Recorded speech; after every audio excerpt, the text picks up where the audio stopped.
Prayagraj to Kanpur. Hey guys, स्वागत है आपका मेरे छोटे से ब्लॉग में। और मैं जा रही हूँ अपने दीदी के यहाँ कानपुर, अब उनकी बेटी के बर्थडे में। तो हम और मेरे भाई दोनों निकल चुके हैं और अभी हम सिटी में पहुँच गए हैं। वैसे हमारा घर गांव में पड़ता है, लेकिन अभी हम सिटी में आ गए हैं।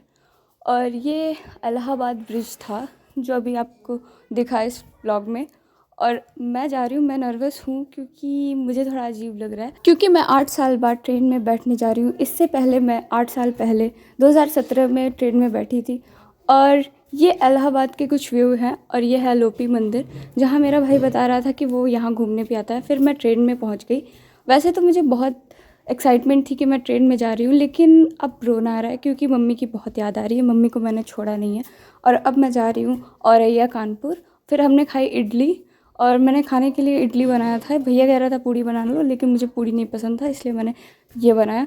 और उसके बाद ये स्टेशन आ गया तो मैंने रिकॉर्डिंग कर ली, क्योंकि मुझे बस याद रखना था सारी मेमोरीज़। जो भी चीज़ें पढ़ रही थी मैं उसको अच्छे से रिकॉर्ड कर रही थी। फिर हमने एक बच्ची को देखा जो बहुत प्यारी थी। उसके बाद हमने खाया समोसा। फिर मुझे ये व्यू दिखा जो कि बहुत सुंदर था। मुझे कृष्णा नदी की तरह लग रहा था, क्योंकि हम बैंगलोर रहते थे तो वहाँ से आते थे तो कृष्णा नदी बीच में आती थी, वैसा व्यू लग रहा था। उसके बाद फिर हम पहुँच जाते हैं स्टेशन पे, फफूंद स्टेशन पे, जहाँ की हमें उतरना था। लेकिन इससे पहले जो स्टेशन था वो थोड़ा बड़ा स्टेशन था कानपुर का, लेकिन हमें कानपुर के बगल औरैया जाना था। उसके बाद हमने देखी कि भाई कुछ लोग ऐसे बाहर लेटे थे क्योंकि उनके पास टिकट नहीं थी। उसके बाद हम लोग उतर गए ट्रेन से और फिर ऑटो से चले आए नवोदय विद्यालय की तरफ, क्योंकि दीदी नवोदय विद्यालय में रहती हैं, क्योंकि उनके हस्बैंड नवोदय विद्यालय में लेक्चरर हैं।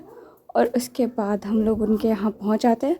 देखो, रास्ते में मैं सारी चीज़ें रिकॉर्ड कर रही थी। वैसे यहाँ मना था, लेकिन मुझे किसी ने मना किया नहीं तो मैंने रिकॉर्ड कर लिया। और उसके बाद मैं पहुँच गई दीदी के यहाँ।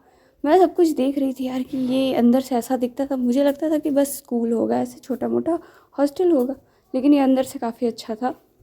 रात में कुछ चीज़ें कम दिख रही थी, लेकिन फिर भी दिख रहा था, लेकिन वीडियो में अच्छे से कैप्चर नहीं हो पाया है।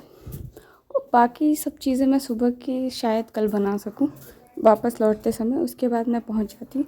दीदी हमारा वेट कर रही थी पहले से। फिर हम लोग अंदर जाते हैं। फिर सेकंड फ्लोर पे इनका घर था। हम लोग ऊपर सीढ़ी पे चढ़ते हैं। फिर अंदर ना बाबू और जीजा जी हमारे इंतज़ार कर रहे थे। उसके बाद हम लोग पहुँच गए।